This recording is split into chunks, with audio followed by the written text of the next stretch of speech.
Oi pessoal, tudo bem? Hoje, para dar sequência no nosso projeto de extensão, vamos falar sobre um dos primeiros passos da estatística descritiva. Vamos usar como base o nosso livro do curso de estatística, Martins e Fonseca, a 6ª edição. Então, como organizar e apresentar esses dados? Bom, quando fazemos uma pesquisa, os dados vêm de forma bruta, bagunçados, e a gente não consegue distinguir o que é o que. Então, a estatística descritiva ela serve para transformar os dados em algo claro e fácil de entender. O primeiro passo é a gente organizar esses dados, que a gente consegue olhar e ver o que é o que. Juntar, colocar em ordem, estruturar as informações de um jeito lógico. Bom, um exemplo é usar tabelas de frequência, que separam os valores em grupos ou categorias, para ficar tudo bem separadinho. Essa organização ela muda, conforme o tipo de dado. Por exemplo, a variável qualitativa, ela escreve uma característica como a cor dos olhos, como o estado civil, então ela escreve aquela característica. Já a variável quantitativa discreta é algo contado, com números. Um exemplo é o número de filhos, o número de plantas, Então, essa é a variável quantitativa discreta.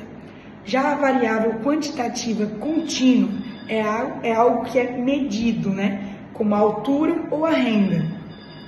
E é usado em intervalos de classe. Então, quando a gente faz isso é muito importante, porque ajuda a ver os padrões, entender melhor os dados para analisar depois. Então, é basicamente isso, a gente analisar, separar, tudo para que a gente consiga entender depois. Bom dia, pessoal, eu sou Isadora e agora eu vou dar continuidade à apresentação do nosso trabalho de extensão. A Nicole disse como que a gente faz o primeiro passo antes de tudo. Agora que a gente sabe disso e que os dados estão organizados, o próximo passo vai ser a apresentação.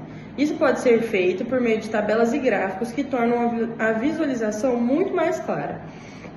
Bom, começando pelas tabelas estatísticas. Elas são estruturas organizadas em linhas e colunas que mostram a distribuição dos dados.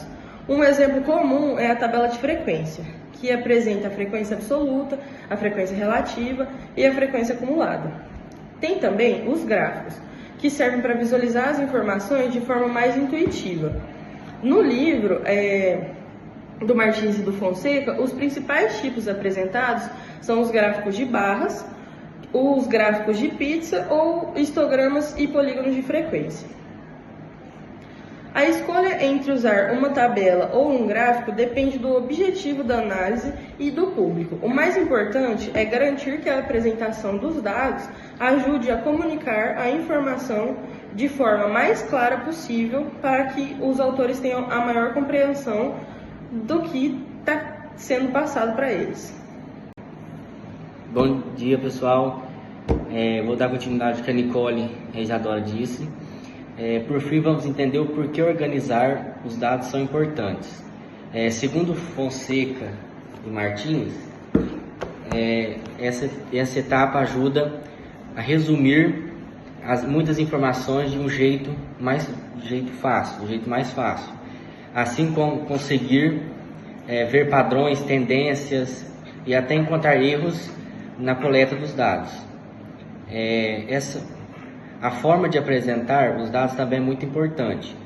Se for mal feita, pode esconder informações ou até levar a conclusões erradas. Esse processo é usado em várias áreas: saúde, educação, economia, agronomia e etc. Por exemplo, uma fazenda organiza os dados de produção ou tipo de cultura por um mês ou por área plantada. Ajuda a tomar decisões melhores. Muito obrigado. Então, galera, para finalizar o nosso vídeo, o primeiro passo para a gente conseguir fazer uma boa estatística descritiva é a organização. É manter os dados organizados, para a gente saber de onde tira, aonde surgiu os dados, para que depois a gente consiga dar continuidade nos outros cálculos, né? Então, como tendência central, dispersão e testes estatísticos, né? Depois da nossa organização. A gente espera que esse vídeo tenha ajudado a entender melhor o assunto. Muito obrigado por assistir.